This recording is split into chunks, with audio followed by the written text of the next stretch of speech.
What's going on, family? Back on here with the Juke Man, and today we're back with the Giants W. Giants move on to be 7-2 after defeating the Houston Texans. It's been a little minute, man. That bye week had me drained. I'm not gonna lie. No Giants football on a Sunday is just sad. It was very unintriguing. But the Giants come back and they handle a team that they should have. My score prediction was gonna be 24-14. I got our score right. It was 24, and the Texans scored 16 points, so I wasn't on par. But, man, I'm close, bro. Watch my preview if you haven't, man. I upload content for the preview every single week, man, so make sure you're watching out for those videos. And before we dive into that, make sure you subscribe down below. Road to 1K is still active, almost at 300. Shout out to everybody that is subscribed right now, and we're moving on to 1K. Comment down below what you guys think of the Giants game, and if you brush your teeth this morning, man, like this video up. Let's dive straight into it. So the Giants get the W. I predicted us to win, and we were favored to win this game. But it wasn't. It was closer than it should have been, in my opinion.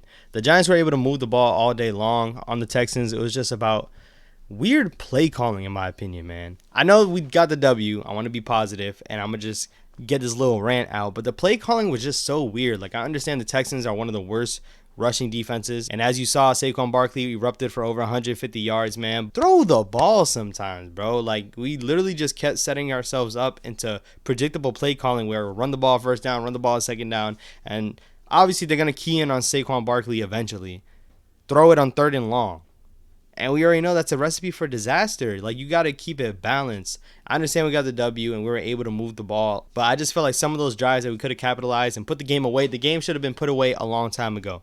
The game stayed in its course because we decided to run the ball repeatedly. They shut us down twice, and then we get sacked on the third down. That was one of the worst drives I've seen from us all year, man. It's just the play calling is just weird. Coming out of the half, great play calling, a good mix-up of play action and running the ball. And then it's just some of those drives just got stalled on our parts, man. It was ugly. And the first half was a little ugly as well. It was annoying to see some flags that we had. It was annoying in general because we just felt like we should have been up by 3 touchdowns, and yet it was a single possession game for a little while. Other than that, man, the defense killed it today. The defense killed it, man, forcing 2 turnovers. Dane Belton with our second pick on the team and his first pick of his career, man. Shout out to Dane Belton. He was getting cooked a little bit in the second half, but getting that interception definitely does make up for it a little bit. And then Big Leo forcing a fumble, man, on Dameon Pierce so we can get that ball, and stopping that drive was huge. The defense came to play, man. Dexter Lawrence, he better be in the Pro Bowl because he's one of the most disruptive defensive tackles in the game right now. Hopefully he makes it in the Pro Bowl, but, man, this defensive line showed up. The whole defense showed up. Shout out to Wink Martindale again.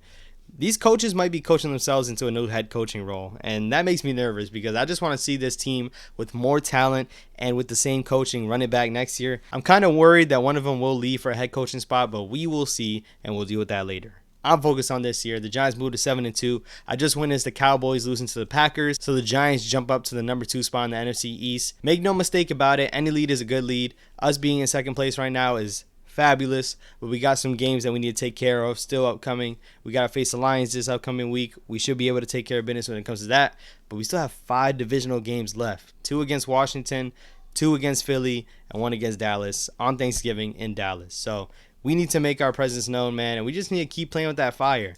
You saw Green Bay was on a 5-game losing streak, but yet they will still be able to beat Dallas. So hopefully continue to keep it up, man, and just keep winning these games, man. Win the games that you're supposed to win, and everything will take its course. So hopefully we just keep on getting these W's. Shout out to Saquon Barkley with a great game. Daniel Jones, I felt like didn't even play that bad. Not enough pass attempts, but Saquon Barkley had over 30 carries, most carries by running back this year so far. So shout out to Saquon, man. Everyone's saying that he can't handle all this pressure or handle all these carries late in the season.